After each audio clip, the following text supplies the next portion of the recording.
स्वागत है साथियों, एक बार फिर से आपके अपने प्यारे से यूट्यूब चैनल एफएमएससी ग्रुप डिस्कशन में। और जैसा कि आप लोगों को भली भांति मालूम होगा कि यहाँ होमवर्क सीरीज के माध्यम से आप लोग के मध्य डिस्कशन करवाया जाता है। जो होमवर्क है हमारी टेक्निकल टीम के माध्यम से आप लोग के मध्य टेलीग्राम एवं व्हाट्सएप चैनलों पे सेंड कर दी जाती है, जिसको आपको पढ़ के हमारे इस डिस्कशन को सुनना रहता है, जिससे आपकी तैयारी और भी बेहतर हो सके। और आज का जो होमवर्क सीरीज है, आज के करंट अफेयर से मेरे द्वारा प्रारंभ की जा रही है। तो बताइएगा, हाल ही में राष्ट्रपति पॉल बिया जो है 92 वर्ष की आयु में दुनिया के सबसे बुजुर्ग राष्ट्रपति बने हैं। इनका संबंध किस देश से है? ये कैमरून देश से हो जाएगा। किस देश से हो जाएंगे? कैमरून देश से इनका संबंध हो जाएगा। बताइएगा, हाल ही में 2025 आर्थिक स्वतंत्रता सूचकांक में भारत को वैश्विक स्तर पर कौन सा स्थान प्राप्त हुआ है? 128वां स्थान प्राप्त हुआ। सही जवाब हो जाएगा 128वां स्थान प्राप्त हुआ है। और शांति के सूचकांक में भारत का स्थान कौन सा है? शांति में 115 हो जाएगा। शांति में 115 हो जाएगा। खुशहाली में 118। बताइएगा, हाल ही में अमेरिकी राष्ट्रपति डोनाल्ड ट्रंप को अपना सर्वोच्च सम्मान ग्रैंड ऑर्डर ऑफ मुगनू धवा और स्वर्ण मुकुट किसने प्रदान किया है? किस देश के द्वारा? ये मलेशिया के द्वारा प्रदान किया गया। और मलेशिया की राजधानी कहाँ हो जाएगी? कुआलालंपुर हो जाएगी। कहाँ हो जाएगी? कुआलालंपुर हो जाएगी। और बताइएगा, सुल्तान अजलान शाह ट्रॉफी जो है वो किस खेल से संबंधित है? यह हॉकी से संबंधित हो जाएगी। सही जवाब हो जाएगा। बताइएगा, हाल ही में प्राचीन बंदरगाहों और विरासत स्थलों को एक साथ जोड़ने के लिए स्पाइस रूट पहल किस राज्य सरकार के द्वारा शुरू की गई है? यह केरला के द्वारा शुरू की गई है। सही जवाब हो जाएगा। बताइएगा, हाल ही में अंतर्राष्ट्रीय अनुवाद दिवस 2025 का 25 किस तिथि को मनाया गया है? 30 सितंबर को मनाया गया। और बताइएगा, अंतर्राष्ट्रीय एकता दिवस किस तिथि को मनाया जाता है? ये 31 अक्टूबर को मनाया जाता है। सही जवाब हो जाएगा। किस तारीख को मनाया जाता है? 31 अक्टूबर को मनाया जाता है। बताइएगा, हाल ही में भारत ने पहली बार जीआई टैग प्रमाणित झंडी और पुलिया कुंडी नींबू का निर्यात किस देश को किया है? ये ब्रिटेन को किया है। किस देश को किया है? ब्रिटेन को किया है। सही जवाब हो जाएगा। बताइएगा, हाल ही में यूनिसेफ ने किसके सहयोग से प्रॉमिस टू चिल्ड्रेन अभियान शुरू किया है? आईसीजी के सहयोग से। किसके सहयोग से किया है? आईसीजी के सहयोग से। सही जवाब हो जाएगा। बताइएगा, हाल ही में मैक्सिम बुटकेविच को शीर्ष यूरोपीय अधिकार पुरस्कार वाक्लाव हावेल से सम्मानित किया गया। इनका संबंध जो है किस देश से हो जाएगा? ये यूक्रेन से हो जाएंगे। किस देश से हो जाएंगे? यूक्रेन से। और यूक्रेन के राष्ट्रपति कौन है?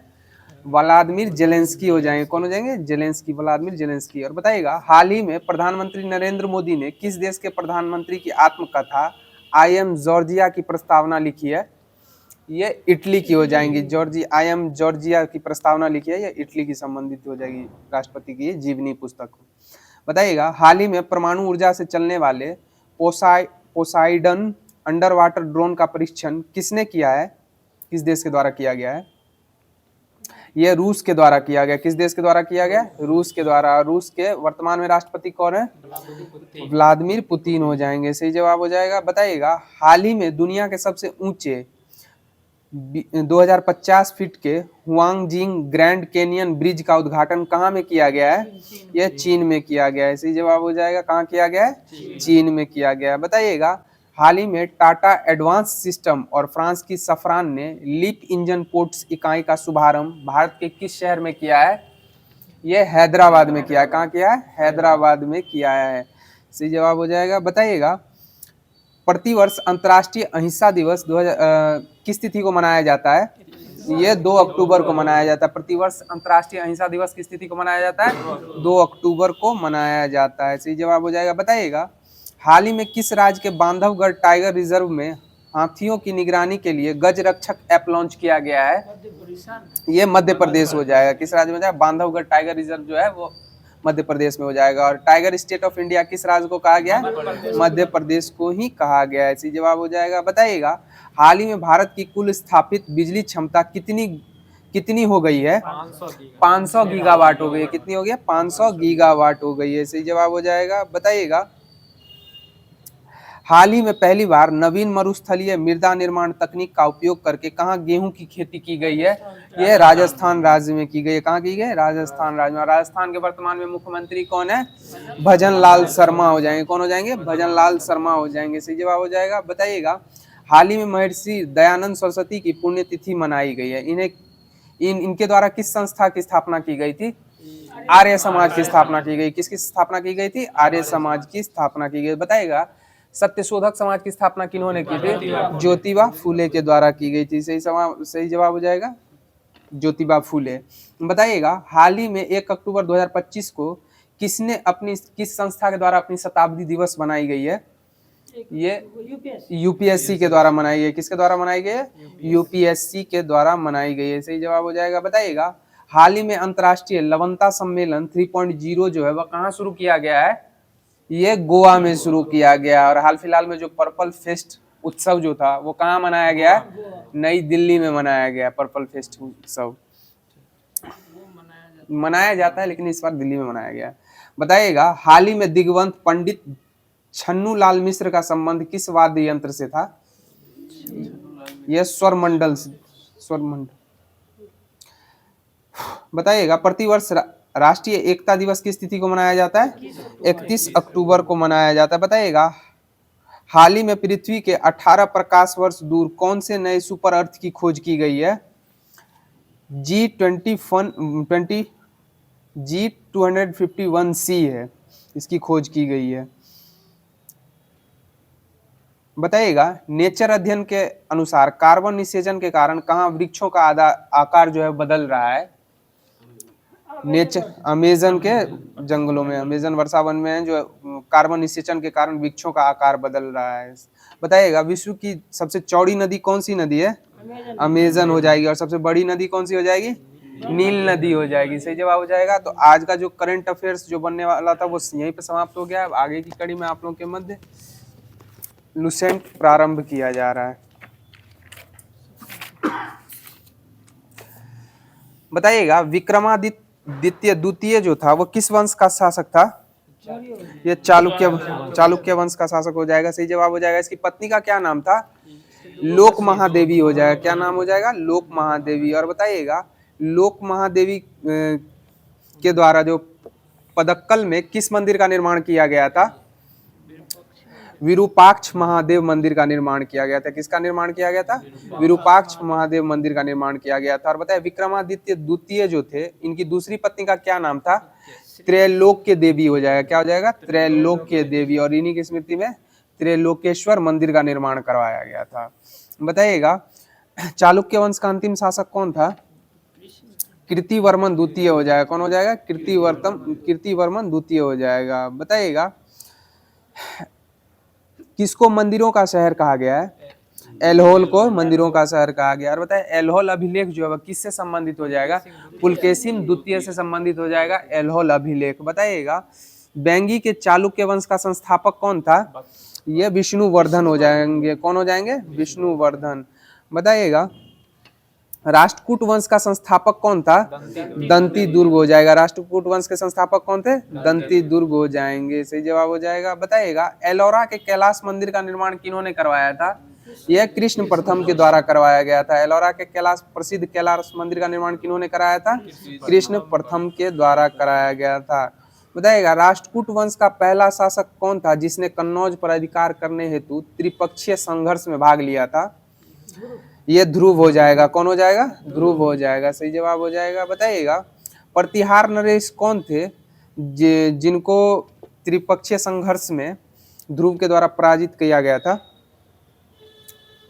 वत्सराज हो जाएंगे। कौन हो जाएंगे? वत्सराज हो जाएंगे। और पाल नरेश धर्मपाल को पराजित किया गया था। बताइएगा, धारावर्ष किनको कहा जाता है? ये भी ध्रुव को ही धारावर्ष कहा गया। ध्रुव को क्या कहा गया है? धारावर्ष कहा गया है। बताइएगा, अमोघ वर्ष जो थे वह किस धर्म के अनुयायी थे? ये जैन धर्म के हो जाएंगे। किस धर्म के हो जाएंगे? जैन धर्म के हो जाएंगे। और ये किस भाषा के कवि थे? कन्नड़ भाषा के कवि हो जाएंगे। अमोघ वर्ष। बताइएगा, राष्ट्रकूट वंश का अंतिम शासक कौन था? कृष्ण तृतीय हो जाएंगे। कौन हो जाएंगे? कृष्ण तृतीय राष्ट्रकूट वंश के अंतिम महान शासक हो जाएंगे। बताइएगा, एलोरा एवं एलिफेंटा गुफा मंदिरों का निर्माण किन शासकों के समय में हुआ था? राष्ट्रकूट शासकों के समय में हुआ था। बताइए एलोरा में कितने शैलकृत गुफाएं हैं? 34 शैलकृत गुफाएं हो जाएंगी। सही जवाब हो जाएगा। जिसमें 1 से 12 तक किस धर्म के बारे में उल्लेख मिलता है? बौद्ध धर्म के बारे में। और 13 से 29 में हिंदू धर्म के बारे में। और 30 से 34 जैन के लिए है। बताइएगा एलोरा की गुफा संख्या 15 में किसको पुरुष सिंह के रूप में दिखाया गया है और नरसिंह के रूप में प्रदर्शित किया गया है? ये भगवान विष्णु को दर्शाया गया। किनको दर्शाया गया है? भगवान विष्णु को दर्शाया गया है गुफा संख्या 15 में। बताइएगा एलोरा के गुफाओं का सर्वप्रथम उल्लेख जो है वह किस यात्री ने 17वीं शताब्दी में किया था? फ्रांसीसी यात्री थेबिनेट के द्वारा किया गया था। किसके द्वारा किया गया था? फ्रांसीसी यात्री थेबिनेट के द्वारा कराया गया था। बताइएगा यादव वंश का संस्थापक कौन था? यह वल्लभ पंचम हो जाएंगे। और यह कहाँ के शासक थे? देवगिरी के शासक हो जाएंगे। और बताइएगा यादव वंश का जो अंतिम स्वतंत्र शासक था वो कौन था? ये रामचंद्र राय हो जाएंगे। कौन हो जाएंगे? रामचंद्र राय, जो अलाउद्दीन के सेनापति मलिक काफूर के सामने आत्मसमर्पण कर दिए थे। बताइएगा होयसला कल्याण चालुक्यों के सामंत थे। होयसला राजवंश की स्थापना किन्होंने की थी? होयसला राजवंश की स्थापना ये विष्णुवर्धन के द्वारा की गई थी। किसके द्वारा की गई थी? विष्णुवर्धन के द्वारा की गई थी। और बताइएगा होयसल वंश का अंतिम शासक कौन था? ये वीर वल्लभ तृतीय हो जाएगा। कौन हो जाएगा? वीर वल्लभ तृतीय हो जाएगा। इसको किसने हराया था? इसने किसको हराया था? वीर वल्लभ तृतीय ने अलाउद्दीन के सेनापति मलिक काफूर को पराजित किया था। और 1000 दिनारी के नाम से कौन प्रख्यात है? मलिक काफूर ही प्रख्यात हो जाएगा। और मलिक काफूर को अलाउद्दीन ने कहाँ की विजय के लिए भेजा था? दक्षिण विजय के लिए भेजा था। सही जवाब हो जाएगा। बताइएगा होयसल वंश की प्रारंभ में राजधानी कहाँ थी? होयसला वंश की ये वेलूर हो जाएगी। और जिसके बाद इन्होंने अपनी राजधानी स्थानांतरित करके कहाँ कर दी थी? द्वार समुद्र कर दी थी। कहाँ कर दी थी? द्वार समुद्र कर दी थी। बताइएगा कदम वंश का संस्थापक कौन था? कदम वंश का ये मयूर शर्मन हो जाएंगे। कौन हो जाएंगे? मयूर शर्मन हो जाएंगे। बताइएगा राजा विष्णुवर्धन जो थे प्रारंभ में जैन धर्म के अनुयायी थे, लेकिन बाद में संत रामानुज के प्रभाव के कारण किस धर्म को अपना लिए थे? ये वैष्णव धर्म को अपना लिए थे। किस धर्म को अपना लिए थे? वैष्णव धर्म को अपना लिए थे। बताइएगा कदम राज्य को किस नामक प्रशासनिक इकाइयों में किस नाम से प्रशासक इकाइयों में विभाजित किया गया था? विषय नामक प्रशासनिक इकाइयों में विभाजित किया गया था। और इस विषय नामक जो प्रशासनिक इकाइयां थी इसका प्रधान कौन होता था? विषयपति या राज्यपाल इसका प्रधान होता था। बताइएगा कदम वंश के शासन काल में प्रत्येक नगर में एक किसकी नियुक्ति की जाती थी? एक मुखिया की नियुक्ति की जाती थी। किसकी नियुक्ति की जाती थी? मुखिया की नियुक्ति की जाती थी। बताइए कदम साम्राज्य मूलतः किसकी खेती पर आधारित कृषि अर्थव्यवस्था वाला राज्य था? यह चावल की कृषि पर आधारित अर्थव्यवस्था वाला राज्य हो जाएगा कदम शासन। तो हिस्ट्री का जो भी होमवर्क दिया गया था वो समाप्त कर दिया गया। अब आप लोगों के मध्य ज्योग्राफी प्रारंभ किया जा रहा है।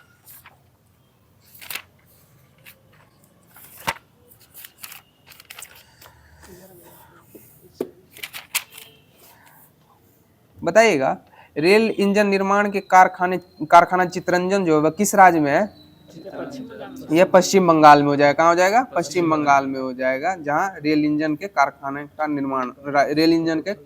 निर्माण होता है।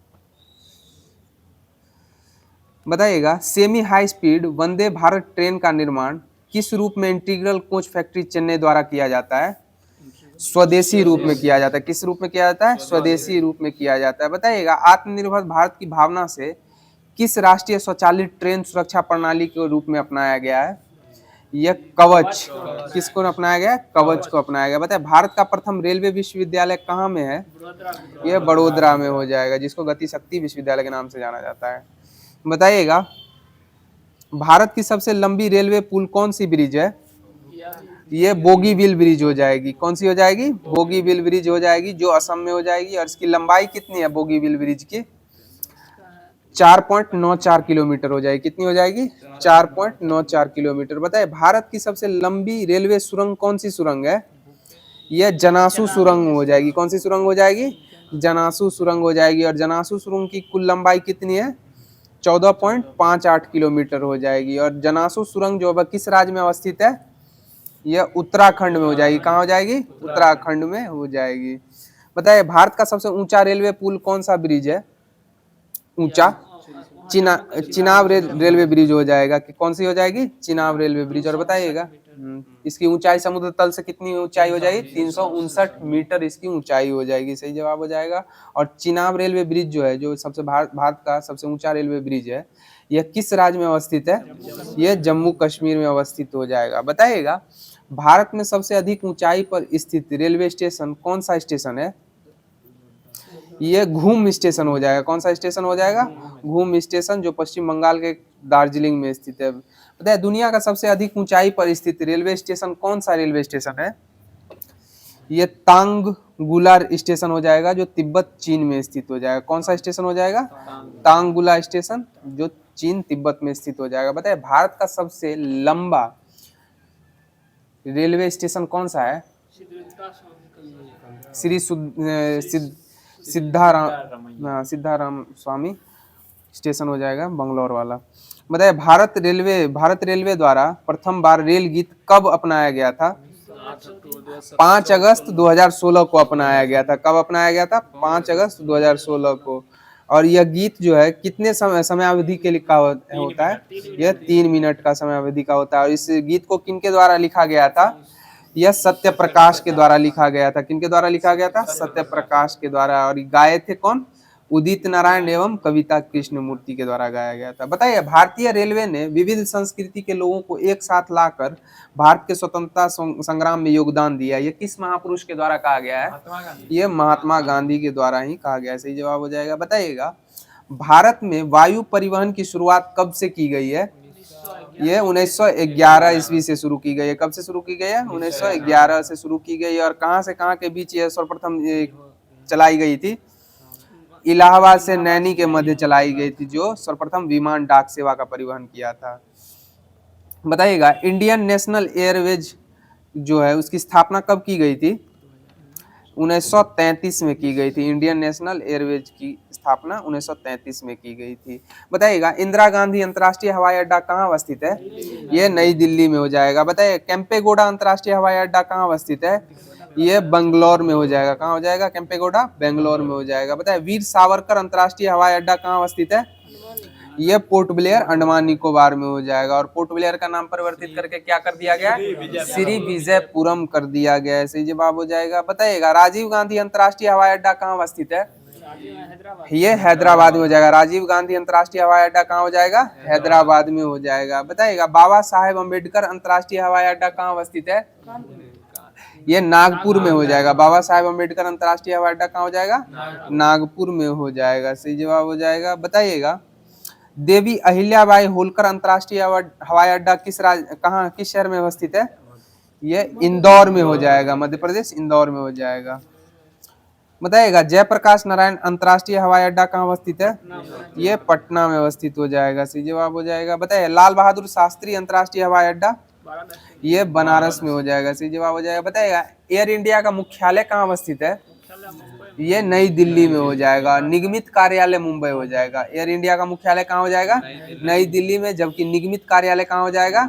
मुंबई हो जाएगा। और बताए एयर इंडिया का शुभांकर क्या है? ये महाराज हो जाएगा। प्रतीक चिन्ह उड़ता हुआ हंस है, नारंगी रंग का कोणार्क चक्र पे। शुभारंभ इसका क्या है? महाराजा हो जाएगा। बताइएगा एयर इंडिया विदेशों के लिए सेवाएं उपलब्ध कराता है। देश में घरेलू उड़ान के लिए वायुदूत नामक जो है तीसरे निगम की स्थापना कब की गई थी? 1981 में की गई थी। कब की गई थी? 1981 में। और फिर पुनः इसका बाद में भारतीय विमान निगम में विलय हो गया था। बताइएगा सांगनेर अंतर्राष्ट्रीय हवाई अड्डा किस राज्य में अवस्थित है? सांगनेर अंतर्राष्ट्रीय हवाई अड्डा यह राजस्थान जयपुर में हो जाएगा। कहाँ हो जाएगा? राजस्थान जयपुर में। श्री गुरु रामदास जी अंतर्राष्ट्रीय हवाई अड्डा कहाँ अवस्थित है? ये अमृतसर में हो जाएगा। और संत तुकाराम हवाई अड्डा ये पुणे में है संत तुकाराम। बताइएगा मनोहर पारिकर अंतर्राष्ट्रीय हवाई अड्डा कहाँ हो जाएगा? ये गोवा, मोपा गोवा हो जाएगा। बताइए शेख आलम अंतर्राष्ट्रीय हवाई अड्डा किस राज्य में अवस्थित है? शेख आलम अंतर्राष्ट्रीय हवाई अड्डा ये जम्मू कश्मीर में हो जाए, श्रीनगर जम्मू कश्मीर में शेख आलम अंतर्राष्ट्रीय हवाई अड्डा। बिरसा मुंडा हवाई अड्डा कहाँ अवस्थित है? ये रांची में हो जाएगा। और बताइए शहीद भगत सिंह हवाई अड्डा चंडीगढ़ में हो जाएगा। और बताइए महाराजा अग्रसेन हवाई अड्डा कहाँ अवस्थित है? ये हिसार हरियाणा में हो जाएगा, महाराजा अग्रसेन हवाई अड्डा। तो ज्योग्राफी का जो भी होमवर्क दिया गया था वो समाप्त कर दिया गया है। अब आप लोग के मध्य पॉलिटी प्रारंभ किया जा रहा है। बताइएगा संसद में लंबित विधेयक सदनों के सत्रावसान के कारण व्याप्तगत यानी समाप्त नहीं होता। इसका उल्लेख संविधान के कौन से अनुच्छेद में है? 107 के 3 में हो जाएगा। किसमें हो जाएगा? 107 के 3 में हो जाएगा। बताइएगा लोकसभा में एक दिन में तारांकित प्रश्नों की अधिकतम संख्या कितनी हो सकती है? यह 20 हो सकती है। कितनी हो सकती है? 20 हो सकती है। बताइएगा धन विधेयक के संबंध में किसका निर्णय अंतिम होता है? यह लोकसभा का निर्णय अंतिम माना जाता है। सही जवाब हो जाएगा।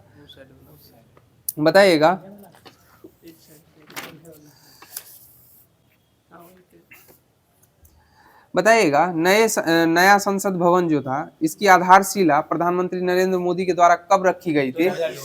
2020 में 10 दिसंबर 2020 को रखी गई थी। बताइएगा नवनिर्मित संसद भवन का उद्घाटन प्रधानमंत्री मोदी ने के द्वारा कब किया गया है? 28 मई 2023 को किया गया है। सही जवाब हो जाएगा। बताइएगा नए संसद भवन का निर्माण जो है वह किस परियोजना के तहत किया गया था? सेंट्रल विस्टा पुनर्विकास परियोजना के तहत किया गया था। सही जवाब हो जाएगा। बताइएगा नए संसद भवन के वास्तुकार कौन है? ये विमल पटेल हो जाएंगे। और इसका निर्माण किस कंपनी के द्वारा किया गया था? टाटा प्रोजेक्ट्स लिमिटेड के द्वारा किया गया था। बताइएगा नए संसद भवन के उद्घाटन के अवसर पर कितने रुपए के सिक्के को लॉन्च किया गया था? 75 रुपए के नए सिक्के को लॉन्च किया गया था। बताइएगा नए संसद भवन की छत पे किसका निर्माण किया गया है? राष्ट्रीय प्रतीक का निर्माण किया गया। और इसकी ऊंचाई कितनी है?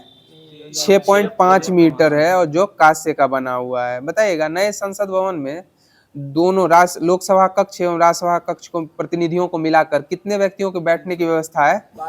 1272, जिसमें लोकसभा से 888 जबकि राज्यसभा से 384 प्रतिनिधि को बैठने की व्यवस्था है। बताइएगा नए संसद भवन में नंदी के साथ किसकी स्थापना प्रधानमंत्री मोदी के द्वारा की गई है? पवित्र सेंगोल की गई है। किसकी की गई है? संगोल की गई है, पवित्र सेंगोल की। बताइएगा संगोल को हिंदी में क्या कहा जाता है? ये राजदंड कहा जाता है। क्या कहा जाता है? राजदंड कहा जाता है। और इसका इस्तेमाल प्राचीन काल में किस साम्राज्य में होता था? ये चोल साम्राज्य में होता था। किस काल में होता था? चोल काल में होता था। बताइएगा लोकसभा का आंतरिक हिस्सा जो है वह किस पे आधारित है? यह राष्ट्रीय पक्षी मोर पे आधारित है। राष्ट्रीय पक्षी मोर का वैज्ञानिक नाम क्या है? पावो क्रिस्टेसस नाम हो जाएगा। सही जवाब हो जाएगा। बताइएगा वहीं राज्यसभा की आंतरिक हिस्सा जो है वह किसके प्रतीक के रूप में है? यह कमल के फूल, राष्ट्रीय फूल कमल के प्रतीक के रूप में हो जाएगा। संसद परिसर में संसद का जो परिसर है वह किसके प्रतीक के अनुसार है? किसके प्रतीक की तरह है? राष्ट्रीय वृक्ष बरगद के अनुसार है। बताइएगा भूतपूर्व संसद सदस्यों के लिए पेंशन की व्यवस्था कब से लागू की गई है? यह वर्ष 1976 से भूतपूर्व सांसदों के पेंशन की व्यवस्था लागू की गई है। बताइएगा संसद में कार्यवाही हिंदी या अंग्रेजी में की जाएगी, इसका उल्लेख जो है वह अनुच्छेद कौन से अनुच्छेद के अधीन रहते हुए किया जाता है? अनुच्छेद 348 के तहत किया जाता है। किसके तहत किया जाता है? अनुच्छेद 348 के तहत। और बताइएगा भारतीय संविधान में कार्यपालिका और न्यायपालिका का जो पृथक्करण है कौन से अनुच्छेद से किया जाता है? अनुच्छेद 50 के अनुसार किया जाता है। सही जवाब हो जाएगा। बताइए भारतीय संविधान के भाग 5 में अनुच्छेद 124 से लेके 147 तक किससे संबंधित उल्लेख है? यह सर्वोच्च न्यायालय से संबंधित उल्लेख इसमें उल्लेखित हो जाएंगे। बताइएगा भारत की न्यायपालिका व्यवस्था इकहरी एवं एकीकृत है, जिसके सर्वोच्च शिखर पर कौन सा न्यायालय है? भारत का सर्वोच्च न्यायालय हो जाएगा। और भारत का सर्वोच्च न्यायालय जो वह कहाँ में अवस्थित है? नई दिल्ली में अवस्थित हो जाएगा। सही जवाब हो जाएगा। बताइए सर्वोच्च न्यायालय की स्थापना एवं न्यायाधीशों की संख्या का उल्लेख जो है वह भारतीय संविधान के कौन से अनुच्छेद में है? 124 के 1 में हो जाएगा। और बताइएगा भारतीय संविधान के कौन से अनुच्छेद में न्यायाधीशों को पदमुक्ति का उल्लेख किया गया है? 124 के 4 में हो जाएगा। न्यायाधीशों की पदमुक्ति का उल्लेख जो है 124 के 4 में हो जाएगा। और बताइएगा न्यायाधीशों की नियुक्ति और पद की अवधि जो है वह कौन से अनुच्छेद में उल्लेखित है? ये अनुच्छेद 124 के 2 में इसका उल्लेख हो जाएगा। सही जवाब हो जाएगा। बताइएगा संसद द्वारा प्रक्रिया विनियमित करने का अधिकार संसद के द्वारा होता है, इसका उल्लेख अनुच्छेद कौन से अनुच्छेद में है? 124 के 5 में हो जाएगा। बताइएगा पद छोड़ने के बाद न्यायिक कार्य पर रोक लगा दी जाती है न्यायाधीशों के, इसका उल्लेख कौन से अनुच्छेद में है? 124 के 7 में हो जाएगा। किस में हो जाएगा? 124 के 7 में हो जाएगा। बताइएगा सर्वोच्च न्यायालय में मुख्य न्यायाधीश सहित न्यायाधीशों की व्यवस्था संविधान में मूलतः कितनी की गई है? कितने? 8 न्यायाधीशों की व्यवस्था संविधान के मूलतः में की गई थी। बाद में अभी बढ़ के 34 मुख्य और 34 हो जाएगा। बताइएगा सर्वोच्च न्यायालय के न्यायाधीशों की नियुक्ति और पद की अवधि अनुच्छेद 124 के 2 में उल्लेखित है। और न्यायाधीशों की जो नियुक्ति है वह किसके द्वारा की जाती है? राष्ट्रपति के द्वारा की जाती है। किनके द्वारा की जाती है? राष्ट्रपति के द्वारा की जाती है। और बताइए राष्ट्रपति का वेतन कितना है वर्तमान में?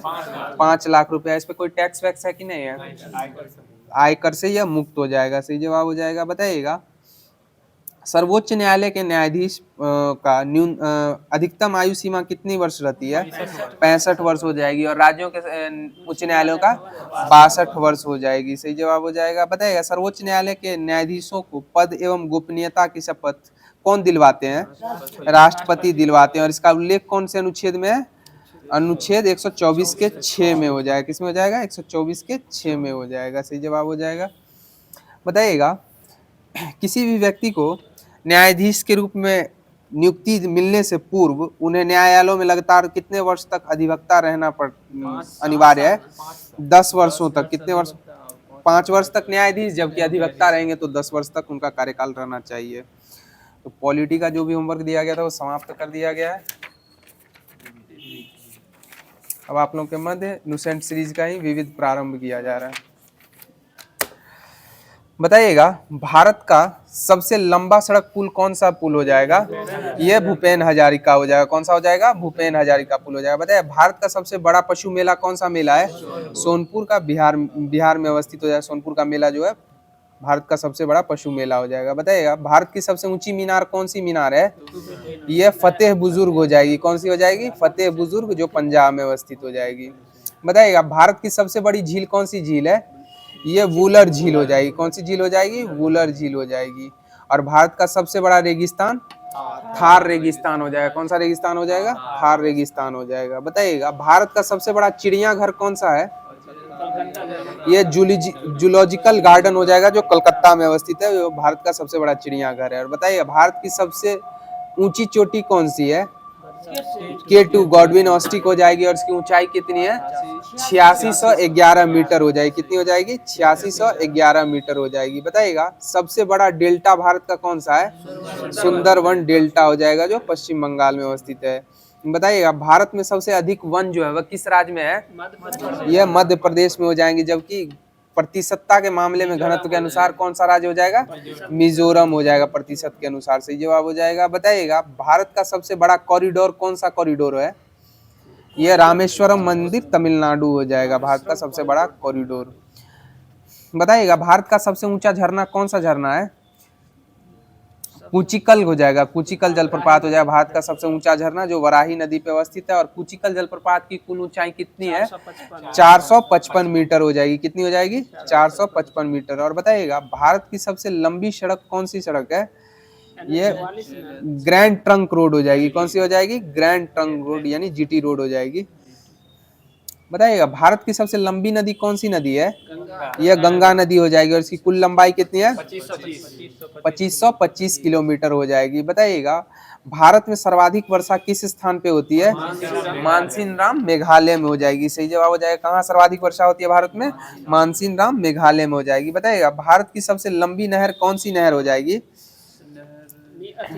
इंदिरा गांधी नहर हो जाएगी। कौन सी नहर हो जाएगी? इंदिरा गांधी नहर, जो राजस्थान राज्य में है।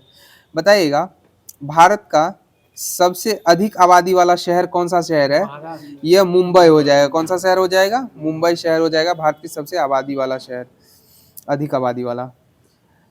बताइएगा भारत का सबसे बड़ा प्राकृतिक बंदरगाह कौन सा बंदरगाह है? यह मुंबई महाराष्ट्र का हो जाएगा। कौन सा हो जाएगा? मुंबई महाराष्ट्र।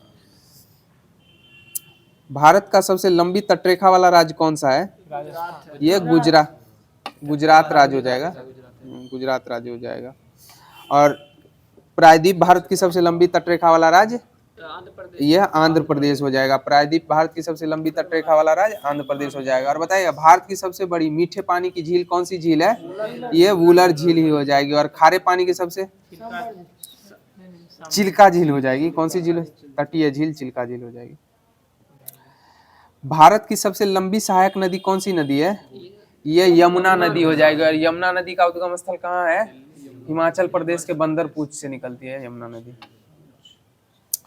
बताइएगा भारत का सर्वोच्च सम्मान कौन सा सम्मान है?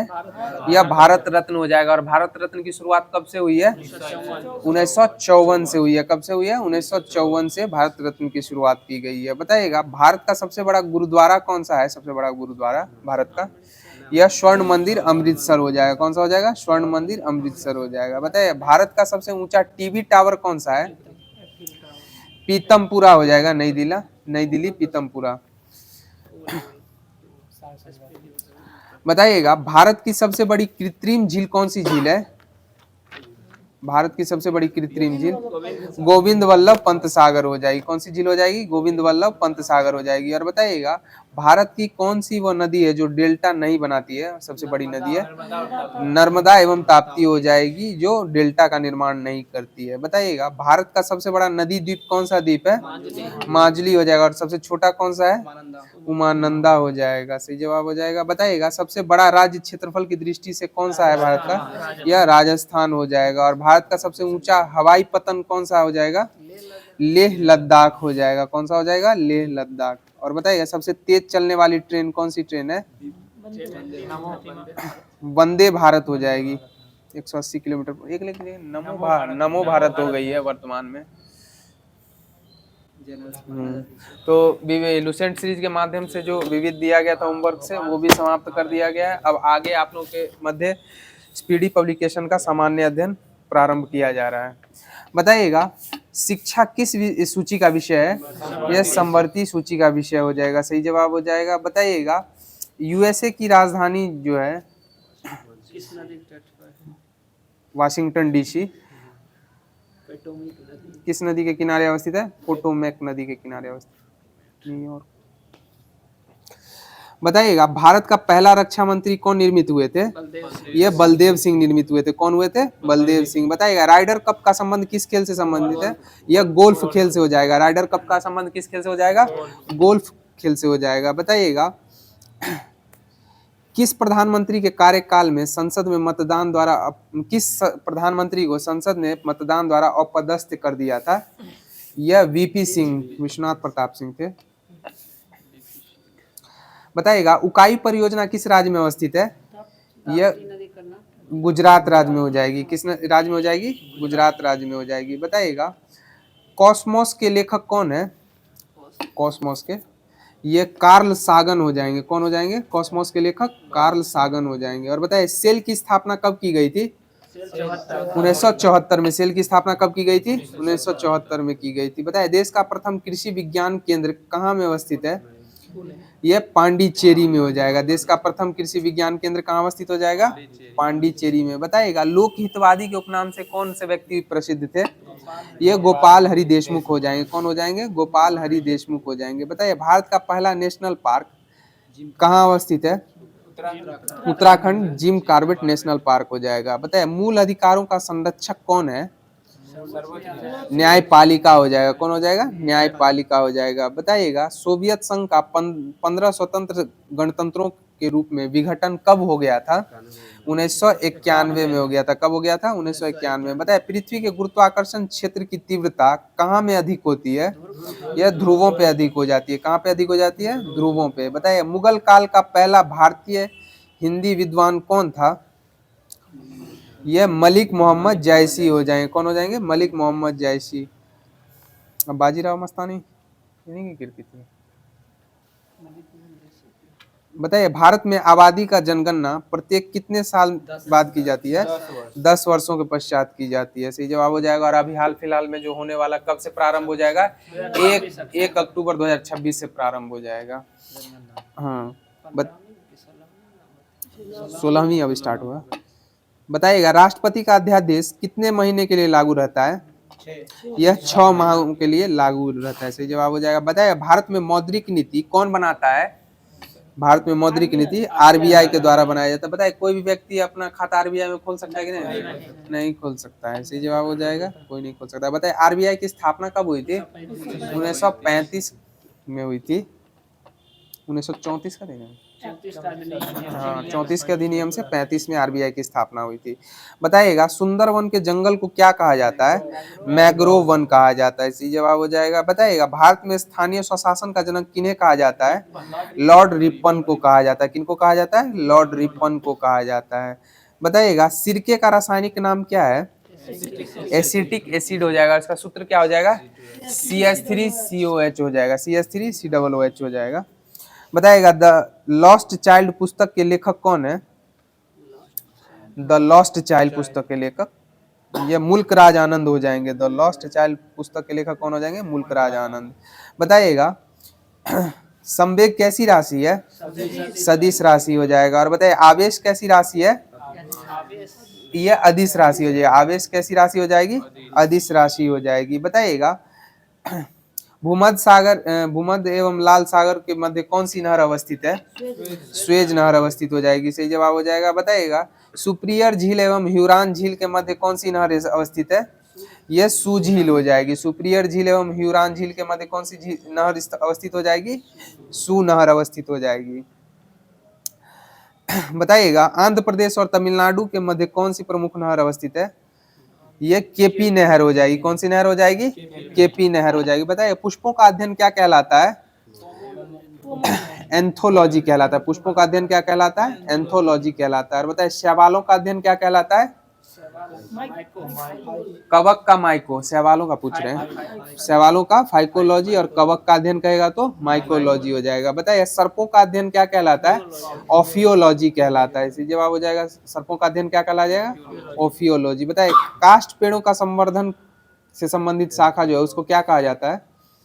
सिल्वी कल्चर कहा जाता है। सही जवाब हो जाएगा। क्या कहा जाता है? सिल्वी कल्चर। बताइए कीटों का अध्ययन क्या कहलाता है? एंटोमोलॉजी कहलाता है। कीटों का अध्ययन क्या कहलाता है? एंटोमोलॉजी। बताइएगा पक्षियों का अध्ययन क्या कहलाता है? ऑर्निथियोलॉजी कहलाता है। क्या कहलाता है? ऑर्निथियोलॉजी। और मत्स्य पालन का अध्ययन क्या कहलाता है? पीसी कल्चर कहलाता है। सही जवाब हो जाएगा। बताइए फलों का अध्ययन या उत्पादन क्या कहलाता है? ये पोमोलॉजी कहलाता है। सही जवाब हो जाएगा। बताइए शुद्ध जल का पीएच मान कितना होता है? 7 होता है। और बताइए पीएच स्केल की खोज किसके द्वारा की गई थी? सॉरेसन के द्वारा पीएच स्केल की खोज की गई थी। और कब की गई थी? 1909 में सॉरेसन के द्वारा पीएच स्केल की खोज की गई थी। बताइए शराब का पीएच मान कितना होता है? 2.8 से लेके 3.8 के मध्य रहता है। सही जवाब हो जाएगा। बताइए समुद्री जल का पीएच मान कितना होता है? 8.4 हो जाएगा। बताइएगा मानव मूत्र का पीएच मान कितना होता है? सीधा हाँ 6.5 रहता है।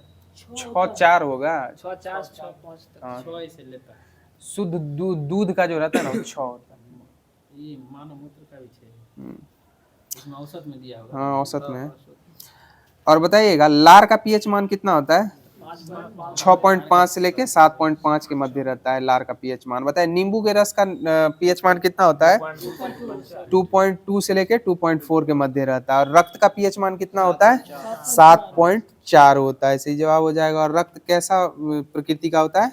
क्षारीय प्रकृति का होता है। तरल संयोजी उत्तक तो है लेकिन प्रकृति इसकी क्षारीय हो जाएगी। सही जवाब हो जाएगा। बताइएगा भारत में पहला सूफी संत कौन थे? भारत के पहले सूफी संत ख्वाजा मोइनुद्दीन चिश्ती हो जाएंगे। और चिश्ती की दरगाह कहाँ है? अजमेर राजस्थान में ख्वाजा मोइनुद्दीन चिश्ती की दरगाह हो जाएगी। और औलिया की दरगाह कहाँ है? ये दिल्ली में है। औलिया की दरगाह कहाँ है? दिल्ली में। बताइएगा 1857 के विद्रोह का नेतृत्व फैजाबाद से कौन से व्यक्ति कर रहे थे? अहमद उल्लाह कर रहे थे। अजीमुल्लाह फैजाबाद से अहमद उल्लाह और फतेहपुर से अजीमुल्लाह कर रहे थे। अहमदुल्लाह फैजाबाद से, फतेहपुर से अजीमुल्लाह। बताइएगा भारत झूलन गोस्वामी जो खिलाड़ी हैं वो उनका संबंध किस खेल से है? यह क्रिकेट से संबंधित हो जाएंगे। बताइए राष्ट्रीय रासायनिक प्रयोगशाला कहाँ में अवस्थित है? यह पुणे में अवस्थित हो जाएगा। राष्ट्रीय रासायनिक प्रयोगशाला कहाँ अवस्थित है? यह पुणे में अवस्थित है। और बताइए बाबर की मृत्यु कहाँ हो गई थी? बाबर की मृत्यु आगरा में हो गई थी। कहाँ हो गई थी? आगरा में हो गई थी। बताइएगा बंगाल का प्रथम गवर्नर कौन था? रॉबर्ट क्लाइव हो जाएगा। बंगाल का प्रथम गवर्नर कौन था? रॉबर्ट क्लाइव हो जाएगा। बताइएगा एटीएम का फुल फॉर्म क्या है? ऑटोमेटिक टेलर मशीन हो जाएगा। क्या हो जाएगा? ऑटोमेटिक टेलर मशीन हो जाएगा। बताइएगा यूरोपीय संघ की साझी मुद्रा को क्या कहा जाता है? यूरो कहा जाता है। क्या कहा जाता है? यूरो कहा जाता है। यूरोपीय यूनियन से ब्रिटेन कब अलग हो गया है? 2020 में। यूरोपीय यूनियन का जो गठन जो हुआ था कब हुआ था? 1985 में हुआ था। यूरोपीय यूनियन का गठन 1985 में हुआ था। बताइएगा आंध्र प्रदेश और तमिलनाडु के तटीय भूभाग को क्या कहा जाता है? कोरोमंडल तट कहा जाता है। क्या कहा जाता है? कोरोमंडल तट कहा जाता है। बताइएगा लिटमस जो है किससे प्राप्त किया जाता है? यह लाइकेन से प्राप्त किया जाता है। सही जवाब हो जाएगा लिटमस लाइकेन से प्राप्त किया जाता है। बताइए मेडागास्कर द्वीप जो है वह कहाँ में अवस्थित है? मेडागास्कर द्वीप यह हिंद महासागर में हो जाएगा। सही जवाब हो जाएगा मेडागास्कर द्वीप कहाँ अवस्थित हो जाएगा? हिंद महासागर में। बताइएगा मैकाल पर्वत जो है वह कहाँ अवस्थित है? मैकाल पर्वत यह छत्तीसगढ़ और मध्य प्रदेश के मध्य हो जाएगा। छत्तीसगढ़ एवं मध्य प्रदेश के मध्य। बताइएगा आत्मकथा दी इंडियन स्ट्रगल के लेखक कौन थे? ये सुभाष चंद्र बोस हो जाएंगे। और सुभाष चंद्र बोस के राजनीतिक गुरु कौन थे? चित्तरंजन दास हो जाएंगे। कौन हो जाएंगे? चित्तरंजन दास। और सुभाष चंद्र बोस को नेताजी कहकर किसने सम्मानित किया था? यह एडोल्फ हिटलर के द्वारा सम्मानित किया गया था नेताजी कहकर। बताइएगा भारतीय दंड संहिता जो है कब से लागू की गई है? 1862 से भारतीय दंड संहिता लागू की गई थी। बताइएगा संविधान में मौलिक अधिकारों का संरक्षक कौन होता है? उच्चतम न्यायालय एवं उच्च न्यायालय दोनों हो जाएंगे, मौलिक अधिकारों के संरक्षक हो जाएंगे। तो एसपीडी पब्लिकेशन का जो सामान्य अध्ययन आप लोगों के मध्य होमवर्क में दिया गया था वो समाप्त कर दिया गया है। अब आगे की कड़ी में दृष्टि पब्लिकेशन का क्विक बुक साइंस प्रारंभ किया जा रहा है। बताइएगा वर्तमान में कितने तत्वों की जानकारी अभी हम लोगों को उपलब्ध है? 118 तत्वों की जानकारी उपलब्ध है। और प्राकृतिक रूप से कितने तत्व पाए जाते हैं? 98 पाए जाते हैं। सही जवाब हो जाएगा। बताइएगा आवर्त सारणी के संबंध में त्रिक सिद्धांत किसके द्वारा दिया गया था? यह डॉबराइनर के द्वारा त्रिक सिद्धांत दिया गया था। जबकि अष्टक सिद्धांत किसके द्वारा दिया गया था? न्यूलैंड्स के द्वारा दिया गया था अष्टक सिद्धांत। सही जवाब हो जाएगा। बताइएगा मेंडलीव के आवर्त नियम के अनुसार क्या कहा गया था? तत्वों के गुण उनके परमाणु भार के आवर्ती फलन होते हैं। किनके द्वारा कहा गया था? मेंडलीव के द्वारा। तत्वों के गुण उनके परमाणु भार के आवर्ती फलन होते हैं। बताइएगा मेंडलीव की आवर्त सारणी में कितनी क्षैतिज पंक्तियां थी? 7 क्षैतिज पंक्तियां थी जिन्हें क्या कहा गया था? आवर्त कहा जाता है। सही जवाब हो जाएगा। और बताइए सारणी मेंडलीव की आवर्त सारणी के अनुसार ऊर्ध्वाधर स्तंभ को क्या कहा गया है? समूह कहा गया है या वर्ग कहा गया है। सही जवाब हो जाएगा। बताइएगा मेंडलीव ने कितने तत्वों को अपनी आवर्त सारणी में रखा था? 63 तत्वों को अपनी आवर्त सारणी में रखा था। सही जवाब हो जाएगा। बताइएगा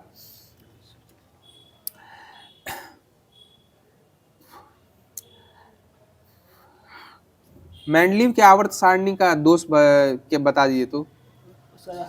हाइड्रोजन का स्थान जो था वो निहित नहीं था, जबकि समस्थानिक के रासायनिक गुण समान होते थे परंतु परमाणु द्रव्यमान भिन्न भिन्न होने के कारण उन्हें अलग अलग रखना होता था। बताइएगा लेंथेनाइट और एक्टिनाइट श्रेणी के तत्वों के लिए आवर्त सारणी में कोई स्थान था या नहीं था? मेंडलीव की आवर्त सारणी में कोई स्थान नहीं था। सही जवाब हो जाएगा। बताइए आधुनिक आवर्त नियम जो है वो किनके द्वारा और कब दिया गया था? 1913 में हेनरी मोजले के द्वारा दिया गया था। किनके द्वारा दिया गया था? हेनरी मोजले के द्वारा 1913 में दिया गया था। बताइएगा आधुनिक आवर्त नियम के अनुसार क्या कहा गया है? तत्वों के गुणधर्म उनके परमाणु संख्या के आवर्ती फलन होते हैं। क्या होते हैं? तत्वों के गुणधर्म उनकी परमाणु संख्या के आवर्ती फलन होते हैं। बताइए आधुनिक आवर्त सारणी में कितने आवर्त हैं? 7 हो जाएंगे, और जबकि समूह कितने हो जाएंगे? 18 हो जाएंगे। 18वें समूह को क्या कहा गया है? अक्रिय गैस समूह कहा गया, जबकि 17 को क्या कहा गया है? हेलोजन वर्ग बोला गया है। सही जवाब हो जाएगा। बताइएगा आधुनिक आवर्त सारणी में तत्वों को किस क्रम में सजा के रखा गया है? परमाणु संख्या के आरोही क्रम में व्यवस्थित करके रखा गया है। तत्वों को व्यवस्थित करने का आधार क्या क्या है इसमें? आधुनिक आवर्त सारणी में इलेक्ट्रॉनिक विन्यास हो जाएगा। क्या हो जाएगा? इलेक्ट्रॉनिक विन्यास हो जाएगा। तो केमिस्ट्री दृष्टि पब्लिकेशन का जो केमिस्ट्री दिया गया था होमवर्क के माध्यम से वो समाप्त कर दिया गया। अब आगे की कड़ी में आप लोगों के मध्य पर्यावरण विज्ञान प्रारंभ किया जा रहा है। बताइएगा स्थलीय या सागरीय जीवों द्वारा प्रकाश संश्लेषण के समय जनित ऑक्सीजन एवं ज्वालामुखी उद्वेश के समय कार्बन डाइऑक्साइड एवं जल के रूप में निकली ऑक्सीजन का वायुमंडलीय ऑक्सीकरण भंडार में प्रवेश होता है। इस प्रक्रिया को क्या कहा जाता है? इसको ऑक्सीजन चक्र कहा जाता है। क्या कहा जाता है? ऑक्सीजन चक्र कहा जाता है। बताइएगा सल्फर, फास्फोरस, कैल्शियम, मैग्नीशियम का चक्रण अवसादी चक्र में होता है। इस अवसादी चक्र में सामान्यतः वायुमंडल में चक्रण जो है वह किस रूप में होता है? किस रूप या प्रतिरूप में पालन करता है? यह अपक्षय एवं अवसादन के प्रतिरूपों का पालन करता है। किसका पालन करता है? अपक्षय एवं अवसादन का। क्वेश्चन ही नहीं बन रहा है। दृष्टि पब्लिकेशन का जो भी होमवर्क के माध्यम से आप लोगों के मध्य दिया गया था वो समाप्त कर दिया गया है। अब महेश बंडवाल का एनसीईआरटी सारभूत तत्व प्रारंभ किया जा रहा है। बताइएगा साबुन के बुलबुले का दाब वायुमंडलीय दाब से कम होता है या अधिक होता है? अधिक दाब हो जाएगा। साबुन के बुलबुले का दाब जो वायुमंडलीय दाब से अधिक होता है। बताइएगा मनुष्य का जो बीपी का मापन किया जाता है वो किस यंत्र से मापन किया जाता है? रक्त दाब का मापन स्फिग्नोमैनोमीटर से मापन किया जाता है, जिसकी सीमा कितनी रहती है? 120/80 हो जाएगी। कितनी हो जाएगी? 120/80 हो जाएगी। सही जवाब हो जाएगा। बताएगा स्वचालित हाइड्रोलिक ब्रेक किस सिद्धांत पर कार्यरत होते हैं? पास्कल के सिद्धांत पे कार्यरत होते हैं स्वचालित हाइड्रोलिक ब्रेक। बताए नदी से समुद्र में प्रवेश करने पर किसी जहाज की क्या प्रतिक्रिया होती है? समुद्र में जब वो प्रवेश करेगा तो हल्का ऊपर उठ जाएगा। और बताइएगा किसी वस्तु की मात्रा बदलने पर उसके घनत्व पर क्या प्रभाव पड़ता है? मात्रा बदलने पर घनत्व पे कोई प्रभाव नहीं पड़ेगा। बताइएगा जब किसी झील की तली से उठकर वायु का बुलबुला ऊपर की सतह पर आता है तो उसके आकार पर क्या प्रभाव पड़ता है? आकार बढ़ता जाएगा। कैसा हो जाएगा? आकार बढ़ता जाएगा। बताइएगा हवाई जहाज से यात्रा करते समय पेन से स्याही क्यों निकलने लगती है? वायु दाब में कमी होने के कारण पेन से स्याही निकलने लगती है। बताइए नदी की अपेक्षा समुद्र में तैरना आसान क्यों होता है? समुद्री जल का घनत्व नदी के जल के घनत्व से अधिक होता है। बताइएगा पृष्ठ तनाव का क्या कारण होता है? पृष्ठ तनाव का कारण ससंजक बल हो जाएगा। अणुओं के मध्य ससंजक बल हो जाएगा। और बताइएगा हम जो है चौक से ब्लैक बोर्ड पर आसानी से लिख पाते हैं किस बल के कारण? असंजक बल के कारण आसानी से चौक से ब्लैक बोर्ड पे लिख पाते हैं। बताइएगा बैरोमीटर के पैमाने को में अचानक गिरावट आने पे मौसमी किस मौसम की दशा को इंगित करता है? बैरोमीटर आंधी तूफान की संभावना व्यक्त करता है। और बताइएगा बैरोमीटर में पैमाना धीरे धीरे नीचे गिरने पर क्या होगा? बारिश होने की संभावना होगी। और धीरे धीरे ऊपर जाने पे मौसम साफ रहेगा। सही जवाब हो जाएगा। बताइएगा वर्षा की बूंदें गोलाकार होकर क्यों पृथ्वी पर गिरती है? पृष्ठ तनाव के कारण गोलाकार प्रतिरूप में पृथ्वी पर बरसती हैं। बताइएगा कुएं से पानी से भरी बाल्टी को ऊपर खींचने पर किस चीज का अनुभव होता है? पानी की सतह से ऊपर आने पर उसका भार बढ़ जाता है। पानी की सतह तक उसका भार पता नहीं चलेगा, निम्न बल लगता है, और ऊपर सतह के ऊपर आने पर अत्यधिक बल लगने के कारण भारी लगता है। बताइए वायुमंडल में बादलों के तैरने का क्या कारण है? अल्प घनत्व इसका कारण हो जाएगा। वायुमंडल में बादल के तैरने का क्या कारण हो जाएगा? अल्प घनत्व हो जाएगा। बताइए पौधे की जड़ों से पर्णपत्तियों की ओर जल बढ़ने का क्या कारण होता है? यह घटना हो जाएगी केशिकत्व की घटना के कारण होता है। बताइएगा स्टोव में मिट्टी के तेल का बत्ती के ऊपर चढ़ने का क्या कारण होता है? ये भी केशिकत्व का ही गुण हो जाएगा। बताइएगा, अपमार्जक मिलाने पर जल के पृष्ठ तनाव पे क्या प्रभाव पड़ता है? घट जाएगा। इसका पृष्ठ तनाव घट जाता है। क्या हो जाता है? अपमार्जक मिलाने पे घट जाता है, जिसके कारण कपड़ा आसानी से साफ हो जाता है। बताइएगा, फाउंटेन पेन किस सिद्धांत पे कार्यरत होता है? केशिकत्व के सिद्धांत पे कार्यरत होता है। फाउंटेन पेन किस सिद्धांत पे कार्यरत होता है? केशिकत्व के सिद्धांत पे। बताइएगा, समुद्र तल पर एक वायुमंडलीय दाब का मान कितना होता है? 1.03। सही है, 1013 इंटू 10⁵ हो जाएगा, 5 पास्कल। बताइएगा, जल का सापेक्षिक घनत्व किस तापमान पर सर्वाधिक होता है? 4 डिग्री सेल्सियस तापमान पर जल का सापेक्षिक घनत्व सर्वाधिक होता है। बताइएगा, धातु की शुद्धता ज्ञात करने के लिए किस सिद्धांत का प्रयोग किया जाता है? आर्किमिडीज के सिद्धांत का प्रयोग किया जाता है। धातु की शुद्धता ज्ञात करने के लिए किस सिद्धांत का प्रयोग किया जाता है? आर्किमिडीज के सिद्धांत का प्रयोग किया जाता है। बताइए, जल से निकालने पर शेविंग ब्रश के बाल आपस में चिपक जाते हैं, किसके कारण चिपक जाते हैं? यह पृष्ठ तनाव के कारण चिपक जाते हैं। किसके कारण चिपक जाते हैं? पृष्ठ तनाव के कारण। बताइएगा, वाहनों में स्नेहक तेल का प्रयोग क्यों किया जाता है? घर्षण बल कम करने के लिए। घर्षण बल को कम करने के लिए स्नेहक तेल यानी लुब्रिकेंट ऑयल का प्रयोग किया जाता है। ग्रीस व्रीस नहीं देखते हैं, लगा देते हैं। बताइएगा, आंधी आने पर टीन की छत और छप्पर उड़ जाते हैं, ऐसा क्यों होता है? अंदर का दबाव अधिक हो जाता है, बाहर का दबाव। ऊपर का वायु दाब नीचे के वायु दाब से कम हो जाता है। ऊपर का कम हो जाता है, नीचे का। किसी वस्तु की सतह के लंबवत लगने वाले बल को क्या कहा जाता है? यह प्रणोद कहा जाता है। क्या कहा जाता है? प्रणोद कहा जाता है। पता है, जल की श्यानता वायु से अधिक होने के कारण जल की तुलना में किस में गति करना आसान हो जाता है? हवा में गति। वायु में गति करना आसान हो जाता है जल की श्यानता के कारण।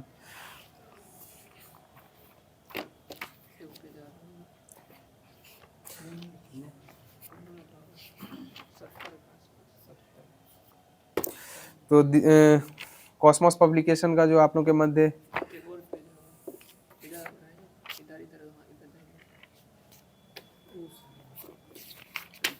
कॉस्मोस पब्लिकेशन का आप लोग के मध्य जो साइंस दिया गया था, फिजिक्स को समाप्त कर दिया गया है।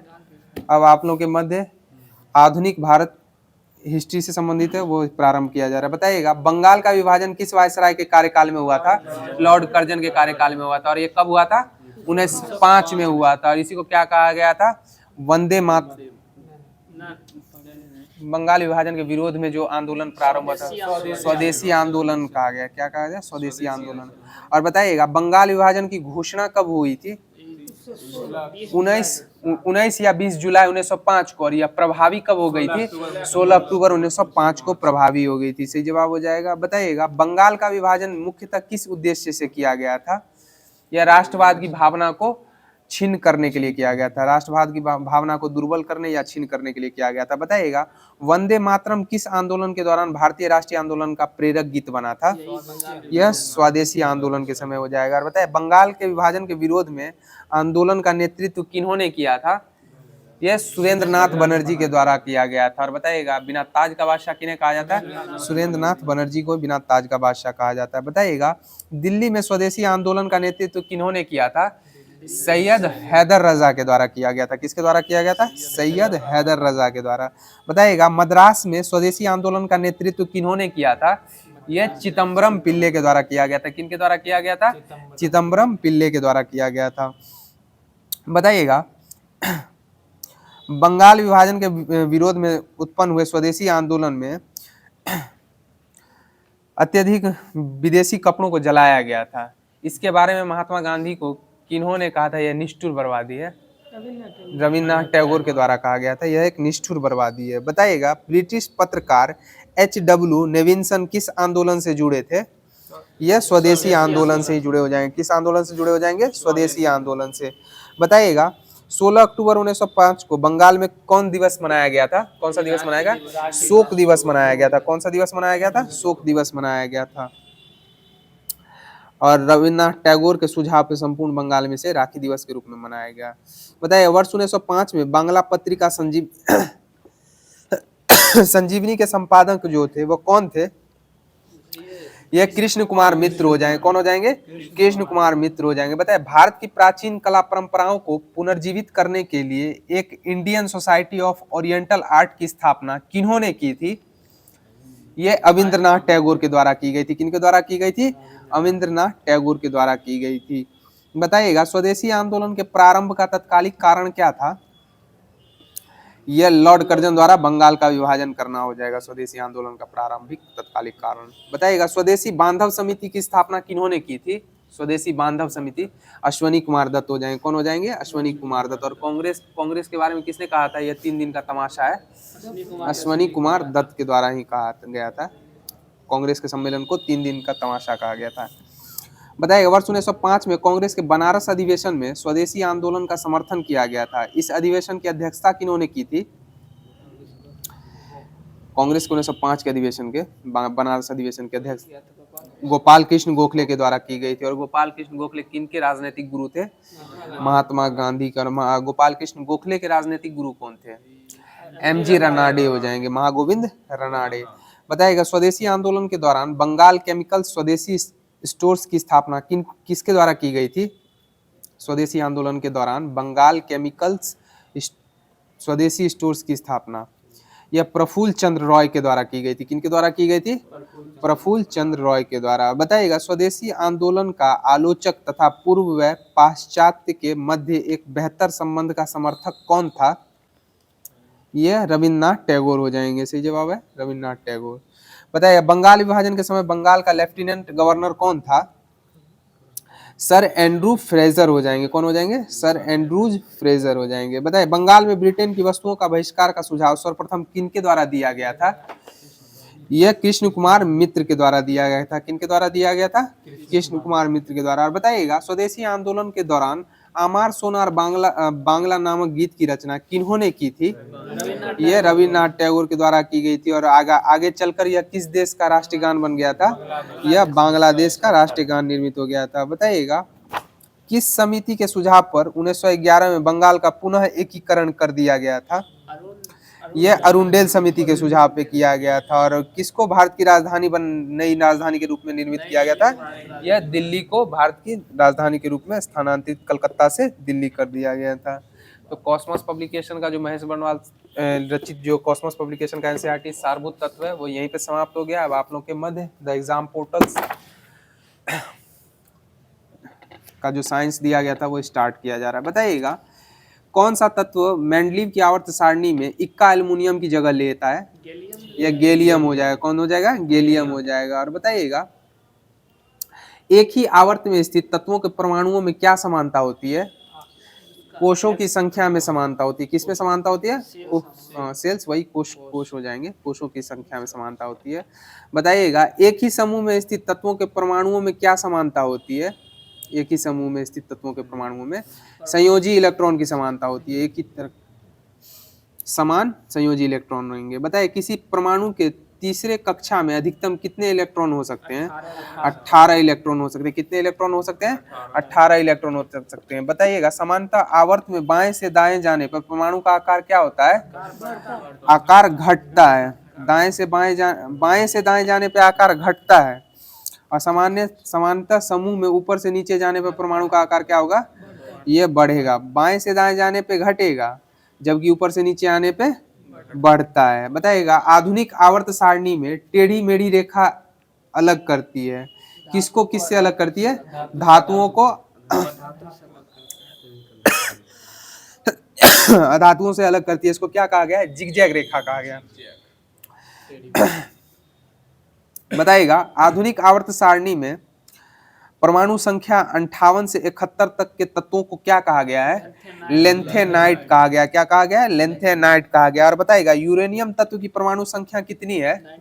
92 हो जाएगी। 92 यूरेनियम तत्व की परमाणु संख्या हो जाएगी।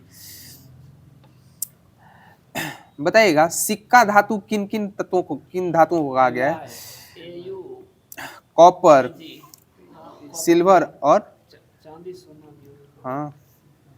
तांबा, चांदी, सोना को सिक्का धातु कहा गया है। बताइएगा सामान्यतः आवर्त सारणी में बाएं से दाएं जाने पर आयनीकरण ऊर्जा में क्या परिवर्तन होता है?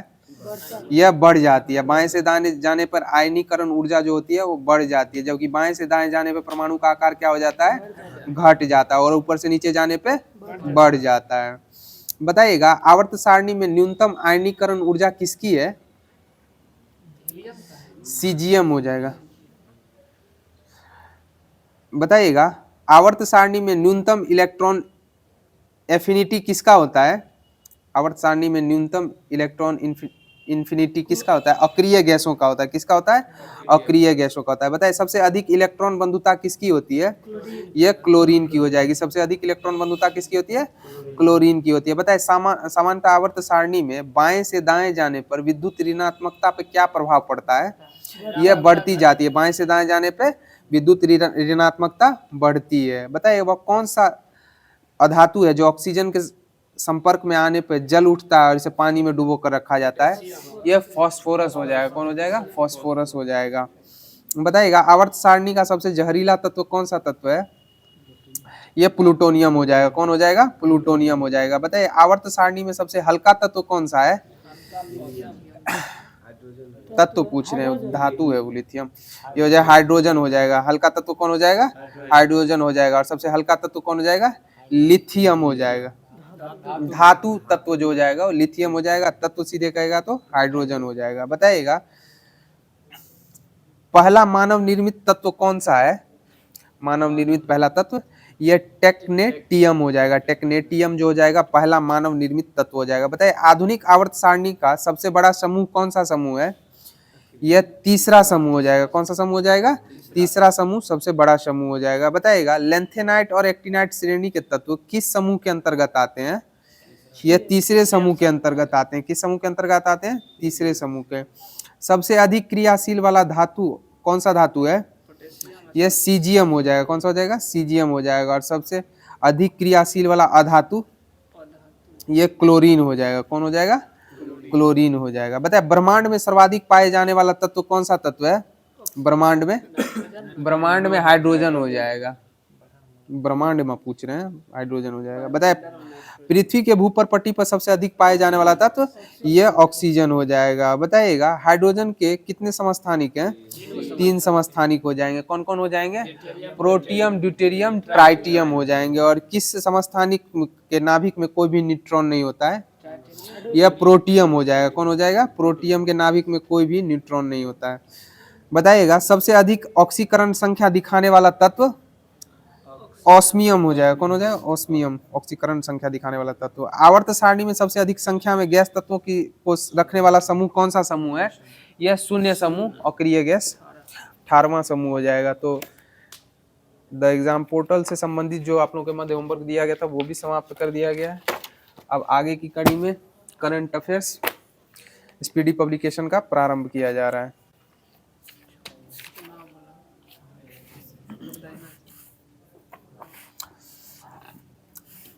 बताइएगा 18वीं लोकसभा में चुनाव आयोग द्वारा जारी पोर्टल का क्या नाम था?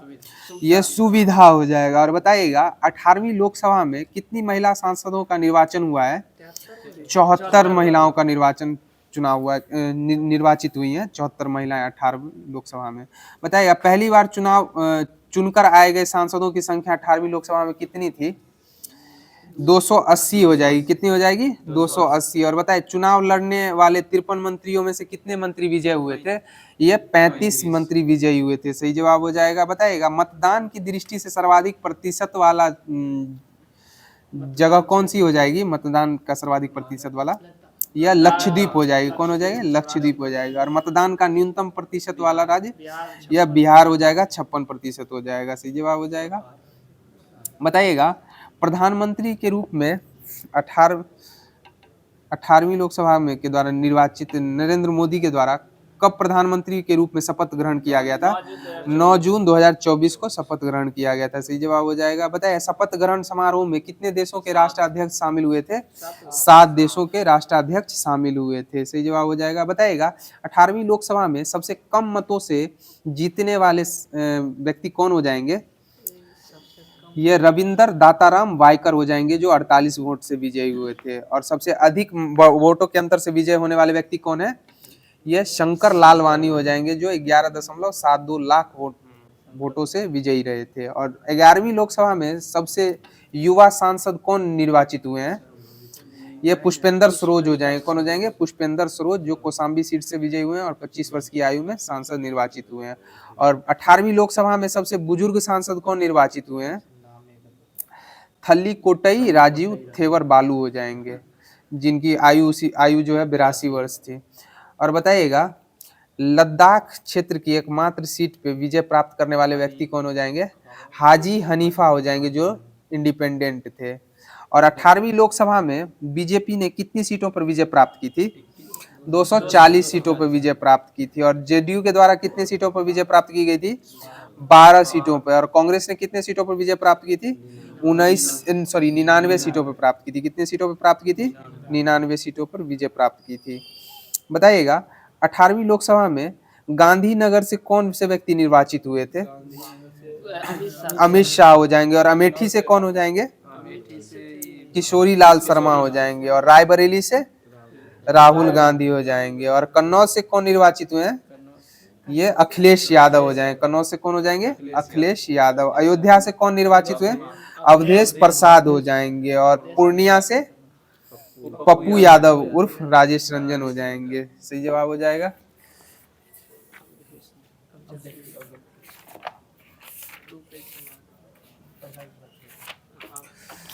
बताइएगा, किस राज्य या केंद्र शासित प्रदेश में एक सड़क एक दिन की योजना का प्रस्ताव पारित किया गया है?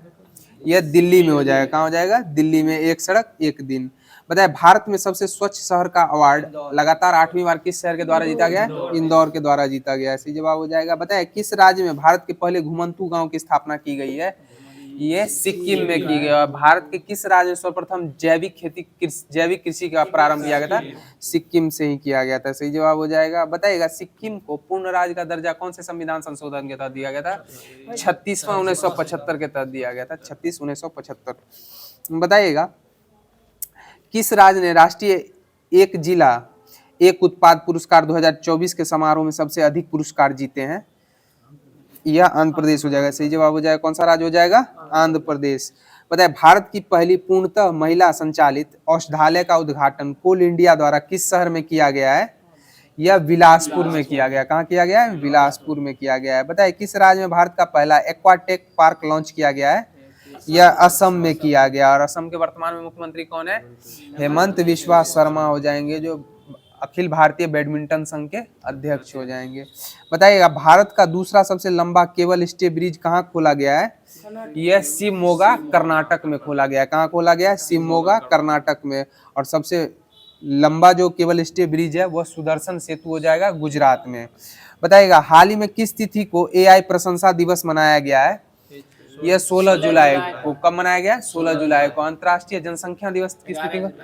11 जुलाई को अंतर्राष्ट्रीय जनसंख्या दिवस मनाया जाता है। सही जवाब हो जाएगा। बताइए, भारत सरकार द्वारा ऊर्जा दक्षता को बढ़ावा देने के लिए कौन सी राष्ट्रीय योजना शुरू की गई है? ऊर्जा दक्षता को बढ़ावा देने के लिए अदिति योजना प्रारंभ की गई है। कौन सी योजना प्रारंभ की गई है? अदिति योजना।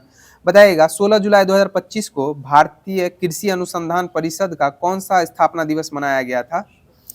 यह 97वां हो जाएगा। कौन सा हो जाएगा? 97वां। बताइएगा, कलिंग रत्न पुरस्कार 2024 में किस व्यक्ति को सम्मानित किया गया है? धर्मेंद्र प्रधान को किया गया। वर्तमान में धर्मेंद्र प्रधान कौन से मंत्री हो जाए? शिक्षा मंत्री हो जाएंगे। बताइएगा, किस राज्य में भारत की पहली रोरो फेरी सेवा शुरू की गई है? यह गोवा राज्य में की गई। कहाँ की गई है? गोवा राज्य में की गई है। बताइए, हाल ही में प्रसिद्ध बेहदेन खलम उत्सव किस राज्य में मनाया गया है?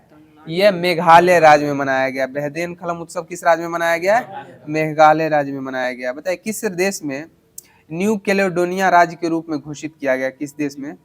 यह फ्रांस में हो जाएगा। कहाँ हो जाएगा? फ्रांस में। बताइएगा, ऊर्जा एवं स्वच्छ वायु अनुसंधान केंद्र द्वारा जारी रिपोर्ट के अनुसार भारत का सबसे प्रदूषित शहर कौन सा शहर बन गया है? यह बर्निहाट हो जाएगा। कौन सा शहर हो जाएगा? बर्निहाट हो जाएगा। और बताइएगा, राष्ट्रपति द्रौपदी मुर्मू द्वारा हाल ही में कितने लोगों को राज्यसभा के लिए मनोनीत किया गया है? 4 व्यक्तियों को किया गया हाल फिलहाल में। सही जवाब हो जाएगा। बताइए, टेलिसमैन सेवर नामक सैन्य अभ्यास किस देश के द्वारा शुरू किया गया है, जिसमें भारत ने पहली बार भाग लिया है? टेलिसमैन सेवर ये ऑस्ट्रेलिया के द्वारा किया गया। किसी और बताइएगा, मालाबार युद्धाभ्यास किन देशों के मध्य होता है? क्वाड देशों के मध्य होता है, जिसमें भारत, ऑस्ट्रेलिया, अमेरिका और जापान भाग लेते हैं। सही जवाब हो जाएगा। बताइएगा रेलवे सुरक्षा बल की पहली महिला निदेशक किन्हें नियुक्त किया गया है? ये सोनाली मिश्रा को किया गया। किनको नियुक्त किया गया है? सोनाली मिश्रा को किया गया। और रेलवे बोर्ड के वर्तमान में अध्यक्ष कौन है? सतीश कुमार हो जाएंगे। कौन हो जाएंगे? सतीश कुमार हो जाएंगे। सही जवाब हो जाएगा। और बताइएगा रेलवे बोर्ड की पहली महिला अध्यक्ष कौन निर्मित हुई थी? यह जया वर्मा सिन्हा हो जाएंगी। कौन हो जाएंगी? जया वर्मा सिन्हा हो जाएंगी। बताइएगा आईसीसी द्वारा जून माह के ICC player of the month का अवार्ड किन्होंने जीता था? एडन मार्करम के द्वारा जीता गया था। किसके द्वारा जीता गया था? एडन मार्करम के द्वारा। बताइए भारतीय सेना की राम डिवीजन द्वारा किस शहर में प्रचंड शक्ति नामक सैन्य अभ्यास किया गया है? मेरठ में किया गया। कहाँ किया गया? मेरठ में। बताइएगा किस शहर में भारत का पहला AI प्लस कैंपस शुरू किया जाएगा?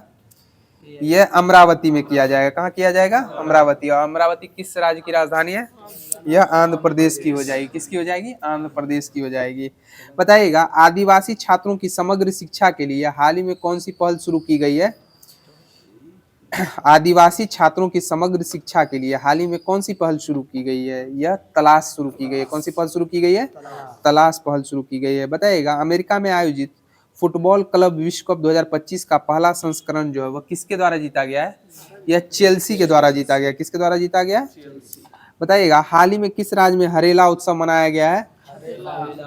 उत्तराखंड में मनाया गया। हरेली उत्सव कहाँ मनाया जाता है? छत्तीसगढ़ में। और हेरात उत्सव कहाँ मनाया जाता है? यह जम्मू कश्मीर में मनाया जाता है। सही जवाब हो जाएगा। बताइएगा किस राज्य में स्थित ऐतिहासिक जिंजी किले को यूनेस्को विश्व धरोहर में स्थल में घोषित किया गया है? यह तमिलनाडु हो जाएगा। बताइए भारत के प्राचीन पांडुलिपि ज्ञान संरक्षण के लिए पहला वैश्विक पांडुलिपि विरासत सम्मेलन कहाँ आयोजित किया गया है? यह नई दिल्ली में आयोजित किया गया। बताइए किस राज्य में स्थित अर्थुन कल पुलिस स्टेशन को भारत का पहला ISO प्रमाणित स्टेशन घोषित किया गया है?